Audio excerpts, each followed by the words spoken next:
the image of the President of the United States of America has been flawed or damaged in the last 8 years? No. Okay. Some observers are beginning to suggest the administration mishandling of Syria has been so severe that it may not only affect Obama's presidency, but the presidents in the future as well. Well, when you talk about that, if you want to talk about Syria and all, I had this last week and I didn't get to bring it up. Folks, you all have to Google this and look for it. This is an official press photo from the meeting with President or Prime Minister Benjamin Netanyahu of Israel. In the photo, Jay Carney is standing up against the wall. The vice president is standing up against the wall, and the vice president of the United States of America is holding a classified document face forward to the camera with the name of the document visible to the public. So this is the guy second in charge to the presidency, and he can't figure out not to hold a classified document face forward in a publicity photograph. Some people say he did it on purpose. You were discussing the presidency being damaged? Yeah. Let's take a call. Go ahead, caller. Good morning, Steve, John, and Frank. How you doing? Good morning. Good morning. How are you? Pretty good. I'm in kind of on pins and needles here lately, though. Do you think that this they'll come up with something before October 17th or to go over default? The reason I'm saying that because go ahead. Finish your question. The reason I'm saying that because I'm on Social Security, and I'll be honest with you, there's a lot of people in this town and all over the world. Now, if it does, I don't know what. Well, let me put your mind at ease about that. Social Security payments are actually funded in a different way from the rest of the government, and pure Social Security payments should not be affected by this. Except hold on. Except that in the long run, if this debt ceiling issue isn't resolved, it ultimately could affect that. But the government shutdown will not affect that. What if it goes to default? Well, let me say two things.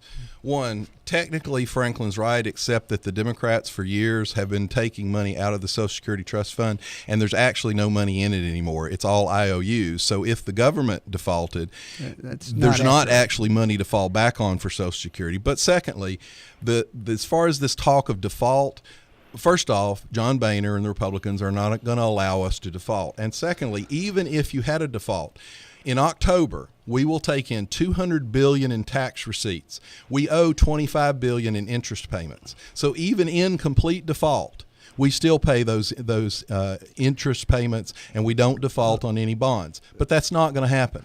Well, I hope John's right about that, although several members of his party seem to be taking a different position on that. Don't get me wrong, guys, because I don't think it's. Just because I want my money, but I am disappointed at the government, but not paying these veterans. Well, that's purely within the administration's effort to fix. They could fix that with the stroke of a pen. And so can the Congress. No, Congress has already fixed it. Open they passed a law. Open the government. Franklin, they passed a law to pay this. How many times have they voted? This administration decided not to. Yeah, Congress. They've sent bills over there. How many times? They've sent 4 CRs over there that would have opened the government. The Senate sent bills to them. No, well, first off, Boehner won't let them vote on it. Wait a minute, I won't negotiate. Hold on a minute. The Constitution doesn't allow the Senate to originate spending bills. I want you to both hear something. Here's the facts. Hold on. Put on your headphones. Let's go. I'm curious if the senator from Illinois is such a fan of the exchanges, is such a fan of the health care that has been provided to Judy. Would the senator from Illinois then support Senator Vitter's amendment to provide that every member of Congress, every one of our staffs, every political appointee in the Obama administration, and frankly, I'd like to see every federal employee all put under the exchanges so that if we're going to make the rules for the American people, that we be subject to those same rules, those same plans, so that when we go on television and say the exchanges are really, really good, we're not talking about something someone else is experiencing. We're talking about our own health care. All right.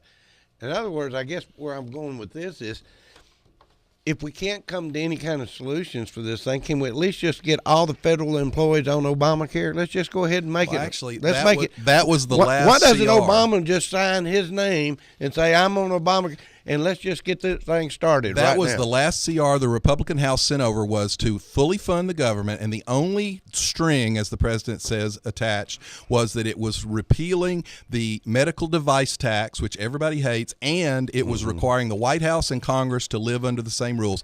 The Senate Democrats voted it down. The president said he would veto it. It's a misnomer and a mischaracterization Did they send of the that to law him with that? to say that these folks are exempted from Obamacare. They get 75% That is of not their. true. They get 75% paid for by the taxpayer. What it is the 72%. same 72. is the same thing that applies to other people in other businesses But who Franklin, get insurance from their employer. But the business earns their own income. This is taxpayer money being Yeah, spent. this is our money paying. This is our money paying for their. I don't want to pay for their medical. They're not paying for mine. Okay. I don't. I so want them that's to your have, view, John. I want That's them fine. to have to pay just That's like fine. I do. Well, That's that's the fine. last thing. You think that's the only concession Republicans ask you think for. every federal employee Ought to who have to gets pay- health benefits is screwing the American people? At That's your view. 72% of their payment, they are. Folks, call in if you get 72% of your medical payments paid by your employer. Well, Because that's what have federal. my secretary call in then. She does. Well, frankly, that's a nice choice for you. And lots of other people I'd do like to too. be able to make that choice too.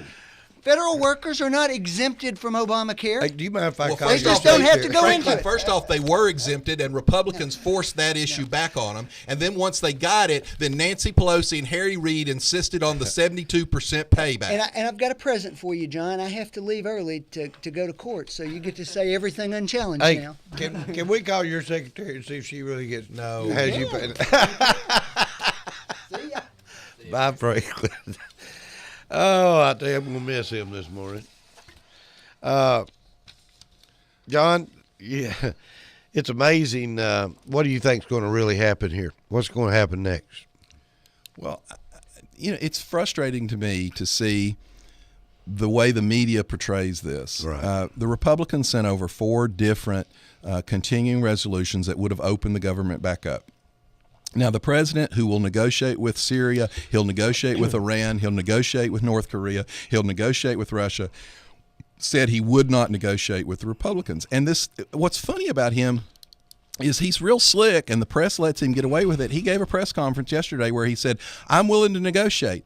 All the Republicans have to do is give me everything I want, and then we'll talk about negotiating. That's right. Well, what's there to negotiate? And folks, so you understand what this is, he always throws out there and says, we will not renege on the full faith and credit of the U.S. government to pay our bills. We understand that.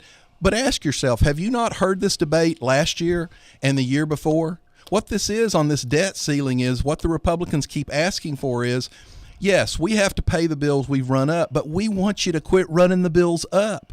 There was a poll out, I think over 60% of the public does not want a debt ceiling increase without spending cuts. This president's already said he doesn't want any spending cuts. So think about it this way, folks. If you have a credit card and you exceed your credit limit and you call the credit card company up and you say, I want you to give me a higher limit, you might get away with that one time.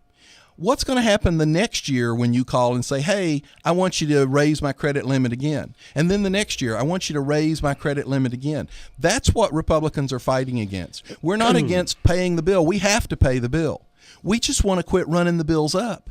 And for your information, during this shutdown, like the EPA, for example, the EPA designated only 6.3 or 4% of their total workforce as essential. Well, folks, ask yourself a question. Why do we even have them? 93% of the EPA's employees are non-essential, you're telling me there's nowhere to cut our government?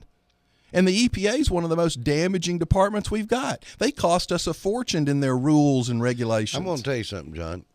If you really and truly look at the people that are not working under this thing, and our country's running as well as it is, I think we ought to come back and take a serious look on cutting every one of these departments. Nancy Pelosi says the cupboard is bare. There's nowhere to cut. Let me tell you something, John. There was a good friend of mine in the old days used to tell me this, and I kind of just let it go through one ear and out the other. I thought about it through the years. In the old days, the courthouse was downtown Cleveland. There was 2 forestry cars out there, and in front of the building in the mornings, and there was 2 or 3 forestry employees inside the courthouse. That's where they worked out of. Today, when you look out here on North Ocoee Street and you see this big building and hundreds of forestry vehicles sitting around the vehicle, you've got to realize, folks, there's not any more forest.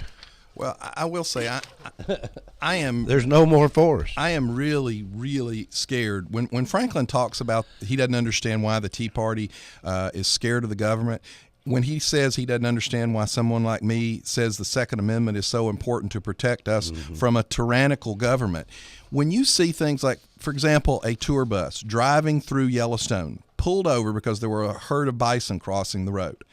A bunch of elderly tourists got off the bus and started taking pictures. Park ranger pulled up behind the bus, ordered all of the tourists back on the bus and told them, now listen to this, folks, told them, because of the shutdown, you are not allowed to recreate in the national park. Recreate. And the bus driver said, we're just taking pictures. No, you're recreating. Get back on the bus. And they did allow them to go to the Old Faithful Inn that they were staying at. Right. But the actual Old Faithful was barricaded off. They were told they couldn't leave the inn. They couldn't go out and even walk on the boardwalks and sidewalks and look at the geyser. So last week when I facetiously said, I guess we should have gouged the veterans' eyes out so they couldn't look at the World War II memorial, that's what they're doing, folks. When you have a government, guess what? You go to Florida, down to the Keys, the ocean is closed because of the government shutdown. Did y'all know that?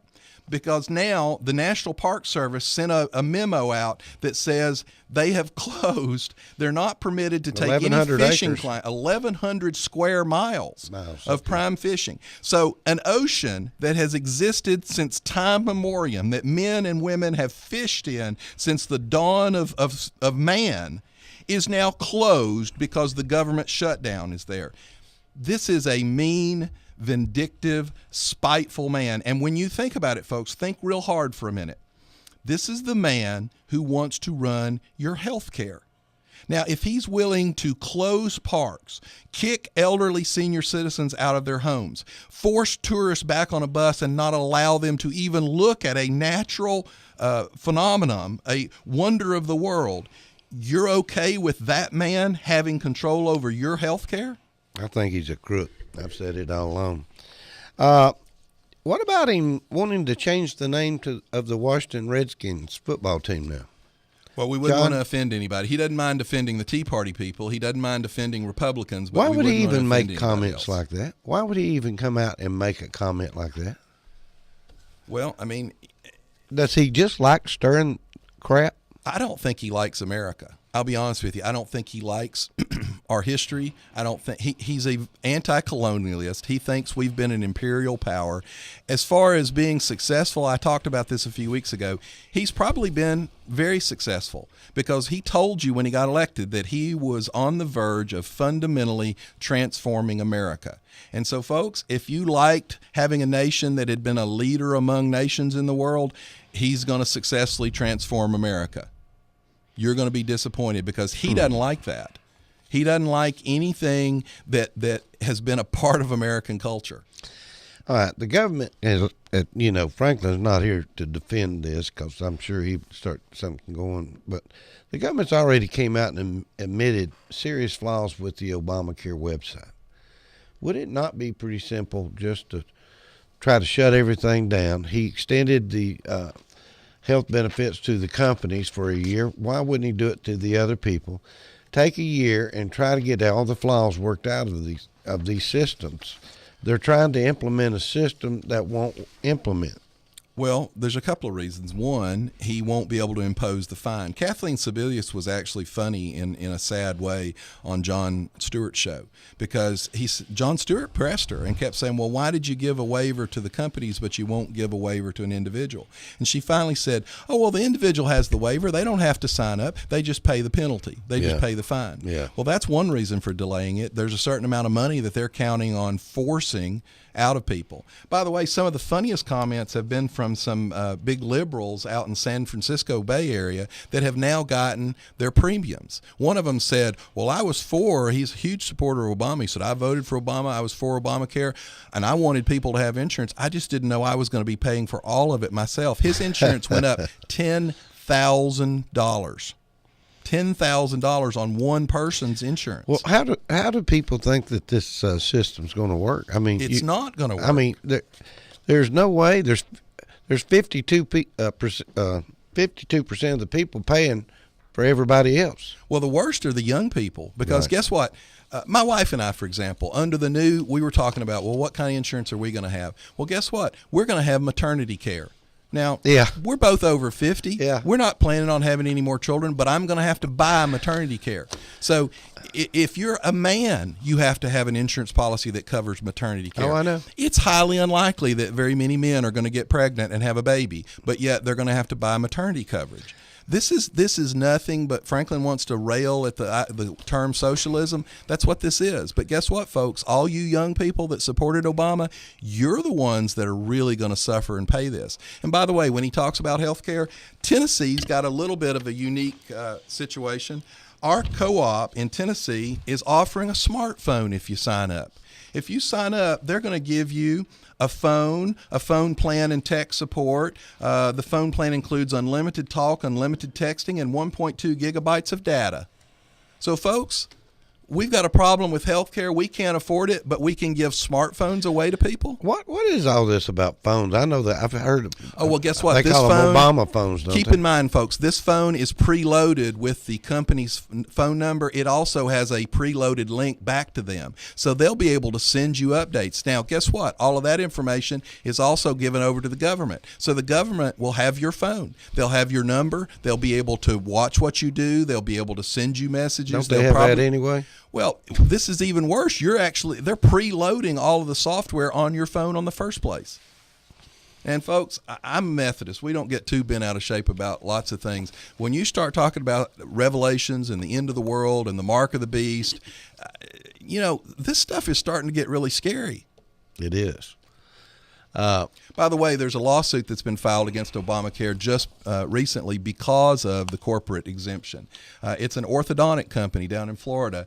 They say that they expended significant amounts of money to come into compliance. And then when the waiver was granted, they said all of that money basically was wasted, and they had other bills, other things they could have paid. So they're actually suing to force Obamacare to implement the employer mandate as dictated by the law. And that's another thing Franklin doesn't want to talk about. He says this is established law.